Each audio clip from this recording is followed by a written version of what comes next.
ద్వాదశ రాశుల్లో జ్యోతిషాస్త్రరీత్యా ద్వాదశ రాశిలో 9వ రాశి అయినటువంటి ధనుసు రాశి మిత్రులారా, మీరు మూలా నక్షత్రం 1, 2, 3, 4 పాదములు, పూర్వాషాఢ నక్షత్రం 1, 2, 3, 4 పాదములు, ఉత్తరాషాఢ నక్షత్రం మొదటి పాదానికి జన్మించిన మీరు ధనుస్సు రాశి వారిగా పరిగణించబడుతున్నారు.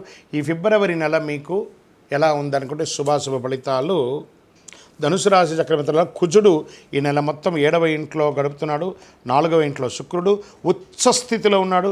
కేతువు దశమ స్థానంలో, రాహు 4వ ఇంట్లో, 6వ ఇంట్లో ఉన్న సూర్యుడు మరియు బుధుడు కలిసి బుధాదిత్య యోగాన్ని ఇస్తున్నారు. ఈ రాశికి అధిపతి అయినటువంటి బృహస్పతి ఈ నెల 6వ ఇంట్లో ఉంటాడు. 3వ ఇంట్లో ఉన్న శని అన్నీ బాగుంటుందని కూడా చెప్పచ్చు. కాస్త జాగ్రత్త. కొత్త కారు, వాహనం, ఇల్లు కొనే అవకాశాలు ఉన్నాయి. ఫస్ట్ భాగంలో రియల్ ఎస్టేట్ భాగం బాగుందని చెప్పచ్చు.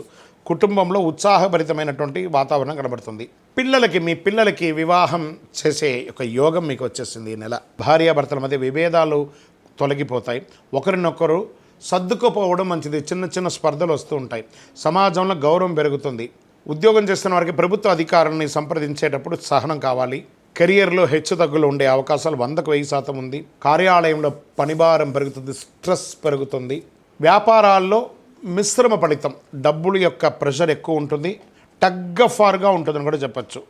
కుటుంబ బాధ్యతలు నెరవేర్చడంలో చాలా ఇబ్బంది పడుతూ ఉంటారు, కానీ ఏదో రకంగా బయటపడతారు.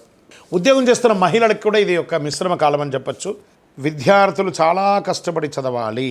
ఆరోగ్య సమస్యలు ఎదుర్కోవచ్చు. షేర్ మార్కెట్ చూడకుండా చేయండి.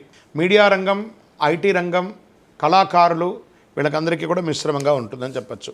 ధనుసు రాశి మిత్రులారా, ఏదైనా ఈ నెల మీకు మిశ్రమంగానే ఉందండి. జాగ్రత్తగా ఉండాలి. శుభదినాలు 2, 4, 7. చంద్రాష్టమం ఫిబ్రవరి 10 నుండి 11, 12వ తారీఖున సాయంత్రం వరకు ఉంటుంది చంద్రాష్టమం. జాగ్రత్త. ఈ 2.5 రోజులు వాహనం నడిపేటప్పుడు, సంతకం పెట్టేటప్పుడు ఏదైనా జాగ్రత్త. అదృష్ట సంఖ్య 2, 4, 7. గణపతిని ప్రార్థన చేయండి. కలౌ చండీ వినాయక అన్నారు. ఈ గణపతిని ప్రార్థన చేయండి, అన్నీ చూసుకుంటారు. విఘ్న వినాయకుడు వెంకటేశ్వర స్వామి వారిని ఒకసారి తిరుపతికి వెళ్ళి దర్శనం చేసుకుని రండి. అన్ని మేలు జరుగుతుంది. మేము అంత దూరం వెళ్ళలేం. మీ నియర్ బైలో ఉన్నటువంటి వెంకటేశ్వర స్వామి రామాలయమో ఎక్కడికో వెళ్ళి విష్ణు ఆరాధన చేయండి. గణపతికి గరికమాల వేయండి.